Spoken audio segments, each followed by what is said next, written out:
जब हम ठंडे मौसम की बात करते हैं, तो हमें बर्फ के बनने की प्रक्रिया का ध्यान रखना चाहिए। लेकिन क्या आपने कभी सोचा है कि बर्फ कैसे बनती है? यह सब एक महत्वपूर्ण सिद्धांत पर आधारित है, जिसे हम फ्रीजिंग पॉइंट डिप्रेशन कहते हैं। फ्रीजिंग पॉइंट डिप्रेशन का मतलब है कि जब हम किसी तरल में एक सॉल्यूट मिलाते हैं, तो उस तरल का जमने का तापमान कम हो जाता है।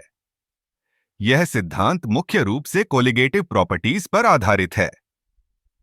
चलिए इसे थोड़ा विस्तार से समझते हैं। जब हम पानी में नमक या चीनी मिलाते हैं, तो ये सॉल्यूट अणु पानी के अणुओं के बीच में आ जाते हैं। इससे पानी के अणुओं के बीच की इंटरैक्शन कमजोर हो जाती है। परिणाम स्वरूप पानी को जमने के लिए अधिक ऊर्जा की आवश्यकता होती है। यही कारण है कि जब हम बर्फ पर नमक डालते हैं, तो बर्फ जल्दी पिघलती है। अब आइए इसे एक उदाहरण से समझते हैं। मान लीजिए आपके पास 100 ग्राम पानी है, जिसका फ्रीजिंग पॉइंट 0 डिग्री सेल्सियस है। अगर आप इसमें 10 ग्राम नमक मिलाते हैं, तो अब पानी का फ्रीजिंग पॉइंट 6 डिग्री सेल्सियस तक गिर सकता है। यह एक बहुत ही दिलचस्प प्रक्रिया है, जो हमें यह समझने में मदद करती है कि कैसे सॉल्यूट्स और सॉल्वेंट्स एक दूसरे के साथ इंटरैक्ट करते हैं। फ्रीजिंग पॉइंट डिप्रेशन का उपयोग कई क्षेत्रों में किया जाता है। उदाहरण के लिए, सर्दियों में सड़क पर बर्फ को पिघलाने के लिए नमक का उपयोग किया जाता है।